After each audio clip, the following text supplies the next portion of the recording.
በከፍተኛ ሽፋን አግኝታለች እቺ ሴት። ነገር ግን ምንም ማስረጃ ግን የሚመጣልን ነገር የለም። እንደሰማነው እሁድ ተቀበረች ተባለ። አትሊስት አንድ ሰው የቀበር ስነ ስርዓት የሚያሳይክ የተቀበረችበት ቦታ የሚነግርክ በቪዲዮ የሚሆን በፎቶ የለም።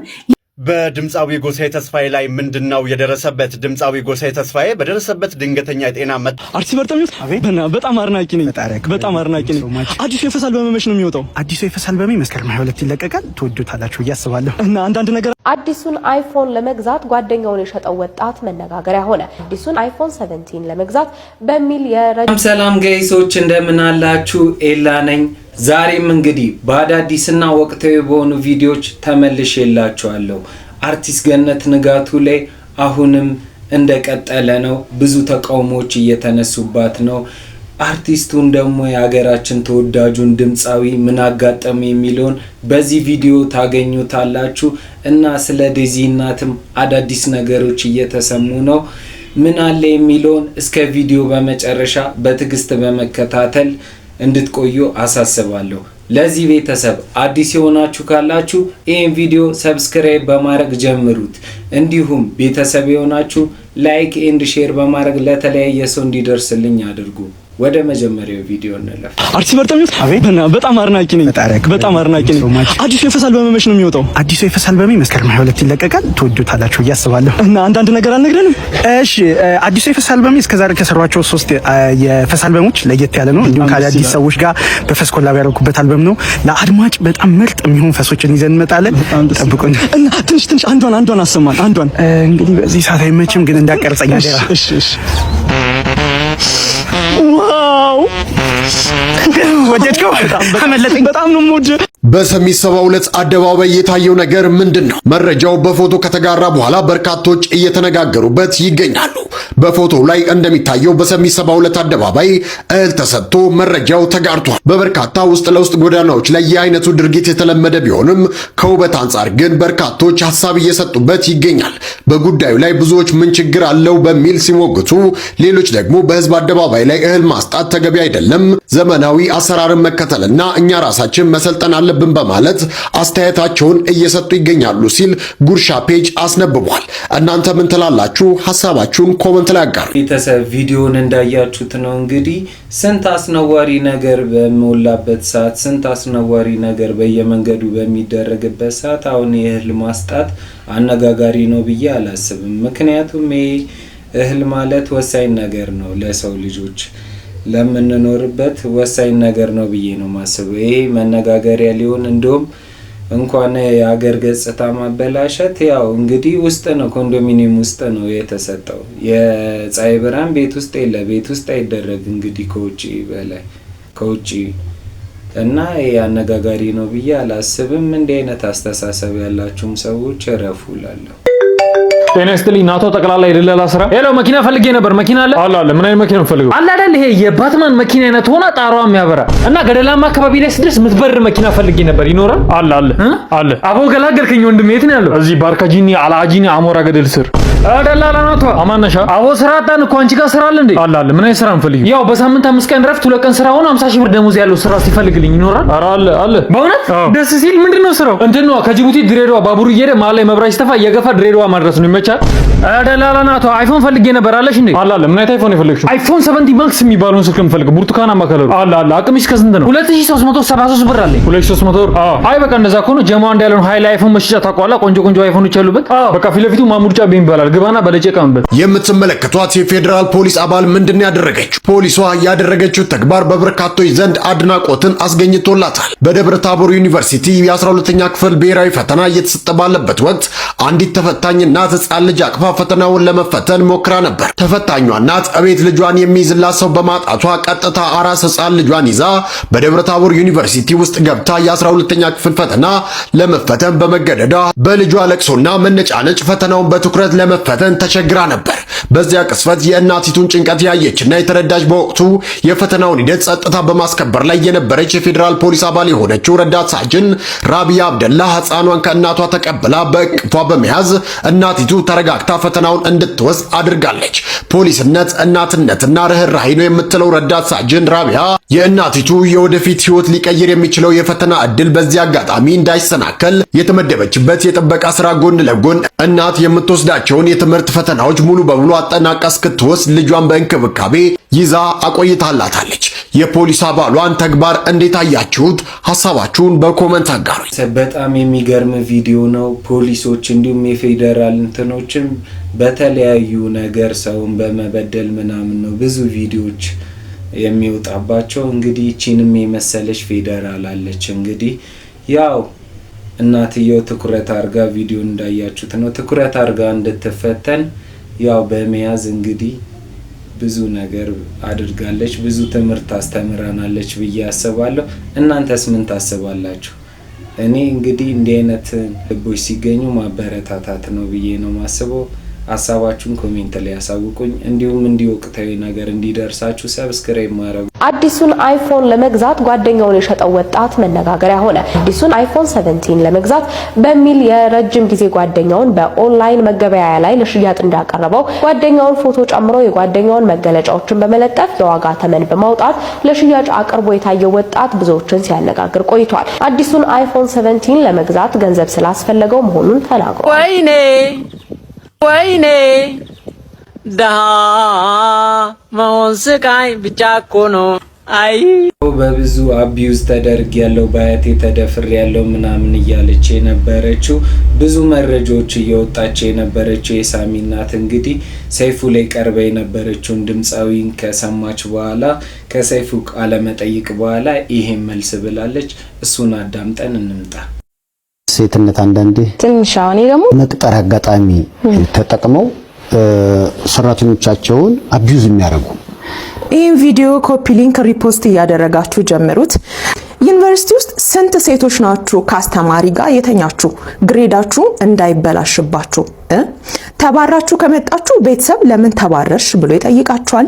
ተባራችሁ ከመጣችሁ አካባቢያችሁ ላይ ያሉ ሰዎች፣ ጎረቤታችሁ፣ ዘመዶቻችሁ የከሌ ልጅ እኮ ከዩኒቨርሲቲ ተባረረች መባል ስለማትፈልጉ የሚከፈለውን ዋጋ ሁሉ ከፍላችሁ ከዩኒቨርሲቲ ትመረቃላችሁ።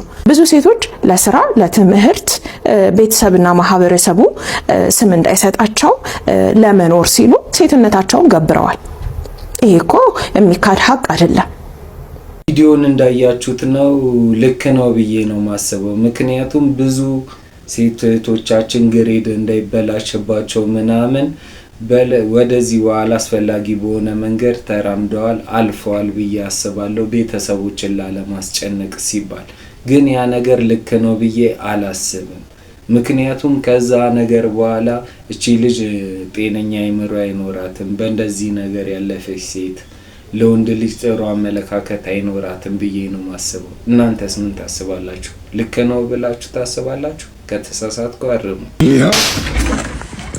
ተሳካ ቀጠሩ ተሳክቷልም አልተሳካም ማባዬ እንዴ በስንት መከራ የተገኘ ስራ አበላሽ ተመጣ እንዴ? ኧረ አይደለም እንደዛ እና ሰውየው ጋር ተስማማን። እሺ ደሞዝ 9000 ብር ነው መነሻ፣ ትንሽ ቆይቶ ደግሞ ይጨምራል አለኝ። እሺ እኔ አንተ ልጅ ምን የሞኝ ነው እና ትንሽ ቆይቼ እመጣለሁ ብዬው ላጥ እስቲ ይሄው እንግዲህ በሰሞኑ አወዛጋቢ ቪዲዮ የምትታወቀው ገነት ንጋቱ ዛሬም እንግዲህ በቃልባባ ላይ ባወጣችባት ቪዲዮ ብዙ ተቃውሞ እየደረሰባት ነው። ሊያሾም እንግዲህ ስለዛ እንዲህ ብላለች። ይሄን ቪዲዮ ተከታትለን እንመለስ። ክብርሽን ጠብቀሽ አትሰሪም እንዴ? ነገርኩሽ፣ ክብርሽን ጠብቀሽ የመጣሽ ዝነኛ ሴት ነሽ፣ አርቲስት ነሽ፣ ሴሌብሪቲ ነሽ አይደለ? እንደኛ እየተሰደሽ ወይም ደግሞ እንደዚህ እየተባልሽ አልመጣሽም። አርቲስቷ፣ ሴሌብሪቲዋ፣ ዝነኛዋ ሴትዮ እየተባልሽ ነው የመጣሽው። ዛሬ ላይ ወርደሽ ቲክቶክ ካሉ ሰዎች ጋርና ሶሻል ሚዲያ ላይ ካሉ ሰዎች ጋር ሳጣፋጣ ምናምን ባትመላለሽ ጥሩ ነው። ክብርሽን ያካለለን ክብርሽን የጠበቀና እናትነትሽን ያስከበረ ነገር ብታደርጊ ጥሩ ነው። ምክንያቱም አንቺ ለልጆችሽ የምትከፊውን በአጠቃላይ እቺ ልጅ ለአንድ ልጇ እየከፈለች ያለች እናት ናት። እናትነትን መቼም ካንቺ በላይ እሷ አታውቅም ካንቺ በላይ። ምክንያቱም 4 ልጅ 5ኛ ልጅ እያሳደግሽ ያለሽ እናት ስለሆንሽ ማለት ነው። ስለዚህ ለምንድን ነው እንደዚህ የምታረጊው? ትጠየቅበታለች ምናምን ነው? አትጠየቅበትም። ያለ ፈቃዷ ግን የሷን ኢንተርቪው ሚዲያ ላይ መልቀቅሽ አንቺ ልትጠየቅበት ትችያለሽ። ሰዓት ጠብቀሽ ራስሽ መልስ መለሽ ማለት እሷ ካንደበቷ አከሌ ናት ብላ ተናገረችው ነበር። ነገር ግን ራስሽ በለቀቅሽው ቪዲዮ ራስሽ መሆንሽን ራስሽ መሰከርሽ። በጣም ነው የምትገርም። በጣም ነው አትንሽን የምትወጂው ማለት እንጃ። እኔ ተሳስቼ ይሆን ጋይስ?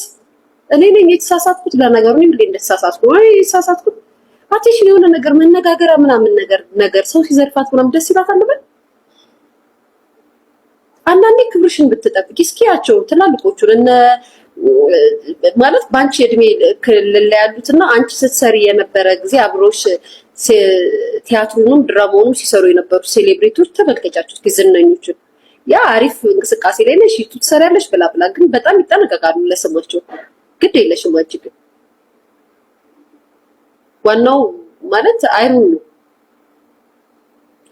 ካልሆነ ከአቅምሽ በላይ ከሆነና አንቺ መስራት ካቃተሽ ዩቲዩብ ለልጆች ልቀቂላቸውና ልጆቹሽ ይስሩት። እውነቴን ነው እግዚአብሔርን ማለት አንዳንዴ ከአቅም በላይ ሲሆን እኮ አንድ ሰው በተሰጠው ካራክተር በተሰጠው ልምድ ነው የሚመጣውና አርቱ ላይ ከሆነ ወይ ወደ አርቱ ግቢ።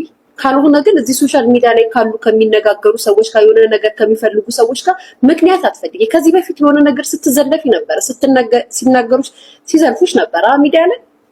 በማያገባሽ ገብተሽ አስታከሽ መልስ ለመስጠት ትሞክሪያለሽ።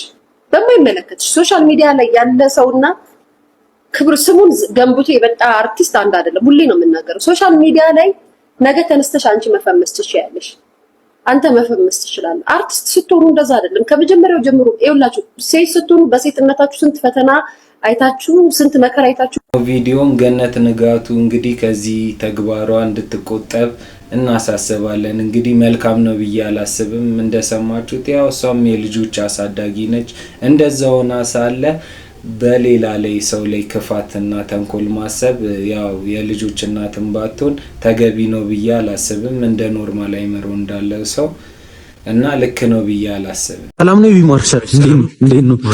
ከኢትዮጵያ ነበር የመጣሁትና ቲክቶከር ስም ፎሎወር 5 ፎሎወር ነው። 5 ስም ማን ነበረ? ዩዘር 1100 በቃ እንዴ ያቺነሽ ማጋይ እንዴነሽ ሁሉ ቢስ ይሄ መኪና ይታይሻል። በጣም ለየት ያለ መኪና ነው። ዝም ብሎ እንደሌሎች አይደለም። ያው ጪሱ ሲወጣ ይኸውልሽ እንደ ቀጥታ ነው የሚወጣው። እንደሌሎች መኪና እንደዚህ አይደለም የሚወጣው። በጣም ጸድ የሆነ እንትኑና እቺ ጎማው ራሱ ማለት ነው ሲአፖሎ ሲፎን ሳስ ትባላለች እና ስትሄድ ይሽከረከራል።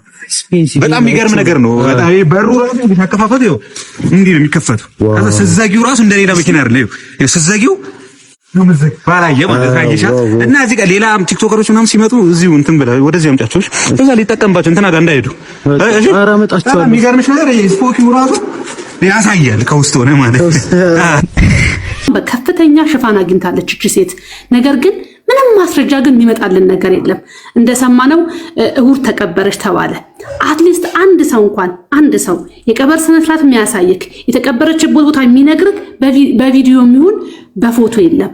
ሌላው እየተመጣ የሚወራው ሞቷንም የነገሩን አንድ አይነት ሰዎች ናቸው። የተወሰኑ ሰዎች አንድ አይነት ሰዎች አንድ ዓላማ ያሉት ሰዎች ነው የነገሩን።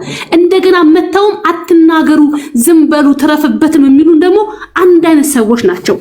እኛ የታለች የቱ ጋር ነው የሞተችው አገር ላይ እንዳለን ሄደን እንቅበርም ለቅሶ ምንነበር ስትል አፋችንን የሚያዘጉንም አንድ አይነት ሰዎች። አንዴ ይሄን ነገር ላስቁምሽ። አንቺ የምትይውን ነገር 50% እኔም ባምነው ደስ ይለኛል። ቲና አልሞተችም ብዬ አሁንም የሆነ ጥርጣሬ የሆነ ነገር እስካላየው ድረስ ሞተች ብዬ ሙሉ በሙሉ አልደመድምም። የሆነ ማስበውና ማዝንበት ነገር አለ፣ የሆነ የምጠራጠርበት ነገር አለ። ግን ዴዚ ትልቅ ልጅ ናት። ትልቅ ልጅ ናት ስልሽ ማቹርድ ናት። ማቹርድ ከመሆን አልፋ የራሷን ቾይዝ መምረጥ፣ የሰው ጋር አብሮ የመሆን ከሀገር ሀገር መንቀሳቀስ ብሎም ተርፎም ማርገዝ ደረጃ የደረሰች ማቹርድ ሴት ናት። እናትየዋ ሞቱ ሲባል በፈለገ የራሷ አካውንትን አክሰስ ማድረግ ባትችል ራሱ ጥቁር ፕሮፋይል ፒክቸር ሲደረግ ወይ የሆነ ነገር ሲደረግ የሚዲያ ሰው ናት። 680,000 ፎሎወር በላይ ያላት ሰው ናት። ቪዲዮ ሰርታ እናቴ አልሞተችም የውሸት ወሬ ነው ማለት ትችላለች። ገብቶሻል? እናትየዋም እስከማውቃት በጣም ይሄ በአንዳንድ ነገር ምስኪን የሆነች ሴት እንጂ ይህን ያህል ሜስ ውስጥ የምትገባ ወይ ስሟ ሲጠፋ ሞተች ምናምን ሲባል ዝም ብላ የምትቀመጥ አይነት እናት አይደለችም። ካልታገተች ወይ የሆነ ነገር ካልተደረገች በስተቀር ዮኒ ማኛ ላይ ገብታ እኮ መልእክቷን ያስተላለፈችው 100 ፎሎወር በማይሞላ ፎሎወር ነው። እና ለሚዲያው በጣም ቅርብ የሆነች ዴዚን ከልጅነቷ ጀምሮ ዩቲዩብ ስታሰራት የነበረች ለሚዲያ በጣም ንቁ የሆነች ሰው ናት። ሞተች ተብሎ የሚወራ ከሆነ ወታ ማውራት ትችላለች፣ አንለስ ካልታገተች በስተቀር። ቀብር ሄጃለሁ ብለሃል፣ ወሬ ነሽ። ከታች የጻፍሽው ራኪ ሳለችኝ ሰፈር ላይ ገብቷቸዋል። በቃ ሙኒ ይሄንን ነው የምንፈልገው። በቃ አዎ፣ እዛ ምንም ነገር የለም። ሌላው ደግሞ ቅርብ ያለ አንድ ከፈቀድክልኝ አንድ ጥያቄ አለኝ። አንድ ጥያቄ ልጠይቅህ። ይጨርሳል። አንዴ ይጨርስ። አወራሽ እኮ ይበቃሻል። ቆይ ልጠይቀው። ለሱ ብዙ ባናስጨንቀው። ይኸውልሽ አንድ ጥያቄ ቀላል። አንድ ነገር የምነግርህ እህቷን አውቃታለሁ ብለሃል። እህቷን አውቃታለሁ አላልኩም። መጀመሪያ ጆሮሽ ይስራ። ቆይ ታውቃታለህ አታውቃትም? ምንም ጆሮ አለመስራት ያልክ መሰለኝ። ጆሮሽ ይስራ። ፕሪንሰስ ማን ያስገባሽ? ሲጀመር ማን ያስገባት? ገባህ አልገባህ? ታዲያ አንተ እውነቱን አታውቃም። ለምን እውነቱን አትነግረንም? ለምን የምትደብቀው ነገር አለ? ስሚ፣ ጆሮሽ መጀመሪያ ስሚ ነገር አለ። ለምን ቢገባ ምን አለበት? ጠየቅኩህ እኮ ለማን ያስገባት? ብገባ ምን ችግር አለ? ዝም በይ እስቲ አትጩኝ። መጀመሪያ ስሚ። እኔ ጠየቅኩህ። አይሆንም በለኝ። ማን ያስገባት? ስሚ መጀመሪያ ስሚ እንዴ መጀመሪያ ስሚ። ልዑል ከታች ያላችሁት አሚንሲያ እህቷን አውቃለሁ ብያለሁ የነበራችሁ ሰዎች እህቷን አውቃለሁ ሳይሆን እህቷን ነግራኛለች። እሷን ታውቃለች፣ እህቷን ታውቃኛለች። እኔ አላውቃትም እሷን። እንግዲህ የዴዚ እናት ሞት አነጋጋሪነቱን ቀጥሏል። መሆንን እንደሰማችሁት ነው። አልሞተችም፣ ቦታው ላይ ሄጄ አጣርቻለሁ ሲል ተናግሯል። እንግዲህ መቼም የሶሻል ሚዲያ ተጠቃሚ ሆና እስካሁን የሁሉ ብጥብጥ ተፈጥሮ ዝም ትላለች ብዬ አላስብም። ወይ መሆን እንዳለው ታግታ ምናምን የሚሆን ታግታ ይሆናል የሚለውን እሳቤ ላይ ደርሰናል። እንግዲህ አዳዲስ ቪዲዮ በሚኖር ሰዓት የማሳውቃችሁ ይሆናል። ዮኒ ማኛም እንግዲህ ስለ ዴዚ እናት ሞት ተከትሎ አልሞተችም የሚለውን ነገር ተከትሎ እንግዲህ ያለው ምላሽ አለ። እሱን ንከ የአሜሪካ ኤምባሲ ለምን እንደማይጠይቅ ግራ ገብቶኛል። ዴዚ አሁን አሜሪካ ኤምባሲ እናቴ እንዲሆናብኛለች ብላ ወይም ደግሞ የእሷ ዘመድ የሆናችሁ የመጠየቅ መብት አላችሁ። ጠይቃችሁ እውነት መሆኑን መረዳት መቻል አለባችሁ። ምክንያቱም የዴዚ እናት የአሜሪካ ዜግነት አላት። የአሜሪካ ዜጋ እስከሆነች ድረስ ለአሜሪካ ኤምባሲ ይህን ነገር እውነተኛ ስሟ ታውቆ ከተነገረ ቼክ ያደርጋሉ ብለው መቼ እንደገባች ምን ላይ እንዳለች የት እንደሆነች በሙሉ ኢንፎርሜሽን ሊገኝ ይችላል። ስለዚህ በጣም አደገኛ ነው። ብትኖር ደስታዬን አልችለውም። እኔ ምንም የበደለችኝ ያረገችኝ አንድም ነገር የለምና አረብ አረጋት እግዚአብሔር አምላክ ባኖራት የሚባል ነገር ካለ አይ እንትና እነ ኩንሊያ ነው ወጣው ሲናገሩ የነበረው መሞቷን ማረፏን ምናምን እነሱ ናቸው የተናገሩት። ኢትዮጵያ ሄዳ ታማ ምን ብላ ሞታለች በሚለው ነው እኛም አብረን እንትን ያልነው። ግን በህይወት ካለች ምንም አይነት የቀብር ወይም ደግሞ የሆነ ነገር የተባለ ነገር ከሌለ እባካችሁ ቼክ አድርጉ። አለበለዚያ አሳግተዋትም ሊሆን ይችላል። አሳግተዋት ከሆነ ግን መድኃኔዓለም ይፍረድ። ማሳዛኝ የሆነው የድምፃዊው ጎሳዬ ተስፋዬ እንግዲህ ቪዲዮ አሁን አያይዤላችኋለሁ፣ እሱም አቀርብላችሁ ይሆናል። ተወዳጁ ድምፃዊ ጎሳዬ ተስፋዬ ህመም ላይ መሆኑን ገለጸ። በኢትዮጵያ የሙዚቃ ኢንዱስትሪ ከፍተኛ አድናቆትንና ተወዳጅነትን ያተረፈው ታዋቂው ድምፃዊ ጎሳዬ ተስፋዬ በለንደን ያቀረበውን የሙዚቃ ኮንሰርት አጠናቆ ወደ አዲስ አበባ ከተመለሰ በኋላ ህመም እንዳጋጠመው ይፋ አድርጓል። ድምፃዊው ወደ ሀገሩ መመለሱንና የጤና መታወክ እንዳጋጠመው ያሳወቀው በይፋዊ የማህበራዊ ትስስር ገጹ አማካኝነት ነው። ጎሳዬ በፌስቡክ ገጹ ላይ ባሰፈረው አጭር መልእክት ታምሜ ገባው፣ ስለ ሁሉ ግን እግዚአብሔር ይመስገን በማለት የገጠመውን የጤና እክል ከምስጋና ጋር አያይዞ ገልጿል። ድምፃዊው ከመልእክቱ ጎን ለጎን ከኢትዮጵያ አየር መንገድ ባልደረባ ጋር የተነሳውን ፎቶግራፍ የለጠፈ ሲሆን መልእክቱ እንደተሰራጨ በበርካታ አድናቂዎቹ ዘንድ ድንጋጤን ፈጥሯል። ተወዳጁን ድምፃዊ ኮመንት ላይ ጨርሶ ይማርህ በሉት።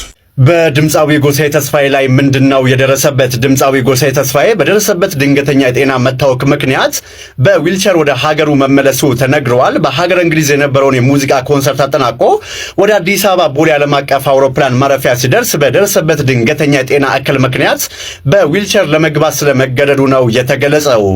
ጎሳዬ በራሱ የፌስቡክ ገጽ ላይ ታምሜ ገባው ስለ ሁሉ ነገር ግን እግዚአብሔር ይመስገን በማለት ከአየር መንገዱ ባልደረባ ጋር የተነሳውን ፎቶንም አጋርተዋል። ለተወደደው አርቲስታችን ፈጣሪ ሙሉ ጤንነትና ምህረቱ እንዲልክለት እንመኛለን። እናንተም ደግሞ ምኞታችሁን ግለጹለት። እንግዲህ እንደሰማችሁት ነው። በጣም ያሳዝናል። ተወዳጁ የሆነ የሀገራችን ጎሳዬ ተስፋዬ ድምፃዊው እንግዲህ በጣም በሚያሳዝን ሁኔታ ከኮንሰርት መልስ ታሞ ምናምን በሕክምና እርዳታ ላይ ይገኛል። እንግዲህ በጣም ተወዳጅ ነው። ብዙ ስራዎችን የሰራ ሰው ነው። ወደ ቀድሞ ስራው እንዲመለስ እንመኛለን። ፈጣሪ ማረ እንላለን። አዳዲስ ነገር የሚኖር ሰዓት የማሳውቃችሁ ይሆናል። እናንተም ይሄን ፔጅ በማድረግ እንዲሁም ላይክ ሼር በማድረግ ለተለያየ ሰው እንዲደርስልኝ አድርጉ። ሄሎ ይኸው ቦሌ ደርሻለሁ። ሄድና መጋ ምስኪን ቆይ እስኪ አንተ በስመ አብ ምንድን ነው 50 ብር እንዴ? አንተ ቦሌ እኮ ነው ያለ አራም ሳለ መሰለህ እንዴት 50 ብር የምትጠበቅ አንሶ ነው ለደቡን እዚህ ላይ አልትራ ኢንፊኒክስ አስቀምጬ አንተ 50 ብር ተለፋ ቆሸሽዋል። የማን ጠጋበኛ በልና በልማ የት ነው የመጣ አራብሳ ለዛኑ በቃ ለዛኑ ወድማ ወደ ሰፈር ቦሌ ነው ያለሽ የሆነ የሪል ልላክልን ይሄን ሰፈር ለቀውጣ ስልክህን ንገረኝ እስኪ ላክ 09 50 78 24 24 8500 ብር ልኬልሃሉ በ500 አሬዲ ያደርሳል። እልም ብለህ ጥፋ ይሰጥ ታዲያ ልቀመጣ እዚህ ምን አባል ሰራ አንተ እኮ አትመጠንም እኮ አንተ እኮ 1000 ብር 2000 ብር ታገኝ ትቀበላለህ 200 ብር ሳይቀር ትቀበላለህ አንተ። ስለዚህ ይሄን ሰፈር ለዛ ጋር ብራንች ባልከፍትልህ ጭራሽ ደግሞ አይፎን ሰርቲ yes ዳንዬ ታዲያ ፍሪ ደስታ ነው ደግሞ ፋቢለሻት ምንድነው የሳይክል ወንበርም የመሰርከስ ምን አድርግ ነው የምትለው? ምንድነው እኔ በደስታ ቀን እንደዚህ ለምን ትለኝ? ስንት ዓመት ነው? ቆይ ዛሬ ልደቴ ነው 19 ዓመቴ ነው። 19 ወር ነው ዓመት እድሜ እኮ ካልሲ ቢሆን ሸቷል። 40 ጉድባን አልበላህም ወር አንተ 40 ተጣሽ አልበላህ አንተ ኃይለ ሥላሴ ሲገረዙ መላጫ ቀበልክ ሰውዬ ምንድነው የምትለው? እኔ ምን አደረኩ? ልደቴ ነው አይደል እንዴ ያለው? አንተ እኮ አጭር ከመሆን የተነሳ እኮ ሆስፒታል ስትወለድ እኮ ማለት ነው በጋቢ ሳይሆን በሶፍት እኮ ነው የተቀበሉ። አንተ ትልቅ ሰው በትንሽ ሞዴል ሻል መስልህ ደንበኛ ምንድነው? ደንበኛ ማን አዘዘ? ውሃ ሁሌ የምታዘው ውሃ ነው ብዬ እኮ ነው። ምን ዛሬ ምግብ ባዝዝ አታዝማኝ ነው ጌታ። በምን ታውቃለህ? ውሃ ነው የምታዘው እኮ ለዛ እኮ። ማናጀሩን ጥራው። ምን አጠፋው ጌታ? የሰው ማንነት ዛሬ ታያላችሁ። ማናጀሩን ጥራው። አናደድከኝ ዛሬ። እሺ እያናገሩት ነው። አንዴ ነው እናናገር። ምንድነው እዚህ ቤት የተካሄደ ያለው ነገር? አለቃ ሳላዘው ሁለት ሊትር ይዞ ያለቃ እኮ ነው እንዴ? ሳታዘው ነው እንዴ? እና ሂዳት እንዴ ሃይላይት እንደዚህ ወይኔ ዋም ሆብን ይቅርታ፣ በጣም ይቅርታ። እኔ ውሃ ባልፈልግ ዛሬ ምን ልዘዘኝ? እውነት ከጥፋታችን ተምረናል። እኔ ምን ልታዘዘሽ ንገረኝ። ምን 1 ሊትር ውሃ 2 ሊትር አልጨርስም። እያወቀ እኮ ነው እያሰረፍኩ ነው የምወጣው። 1 ሊትር ውሃ አምጣልኝ አንተ ናንሰው ና አይኔን አትይ አይኔን እንዳልኩት አንድ ያለው አንተ አደዘማ የለኝም 10 ብር ነኝ። ብርጭቆ ነው እሺ ታላምጣ ብርጭቆ አንድ ሊትር ማይ አንድ ሊትር እንደተመጣው ለፊት ምን ማለት ነው? ይሄን ቤት ታውቃለህ? ስሙን ካምባላ በሰው ፊትም ስሙን ስጠራው የኔ ስም ታውቃለህ? ስለኔ ማንነት ታውቃለህ?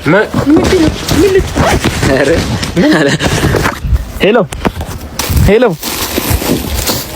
መጣሁ ጠብቅ። ሄሎ ሃኒ ሰው ለምን ትሩዝ ቢራ እንጫወት? እሺ አንቺ ጀምሪ በቃ እንጫወት። አንተ ኧረ አንቺ ጀምሪ። እሺ በለኛ። እሺ ልጀምር። ትሩዝ ኦኬ። ከኔ በፊት ከስንት ሴት ጋር ግንኙነት አድርገሃል? አው እንግዲህ ጨዋታ አይዋሽ። እኔ ብዙ ነገሮችን እጽፋለሁ ባይገርምሽ እንዳረሳቸው። ቤቲ፣ መሰረት፣ ሽብሬ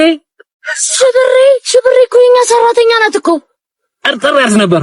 ሳምሪ፣ ሊሊ፣ ቡርቴ፣ መቅዲ፣ ሃና፣ ፀሐይ፣ ኮኪ ታላቅ እህቴን አንተ እንመሳሰላለን እኮ ጽናት እንዴት መለየት አቃተን? እዚህ ጋር እኮ ገምቼ ነበር እኮ ተመሳስላችሁ። እሺ ቀጥል። እሺ አረጋሽ፣ ባዩሽ፣ ሳባ፣ ወይዘሮ አረጋሽ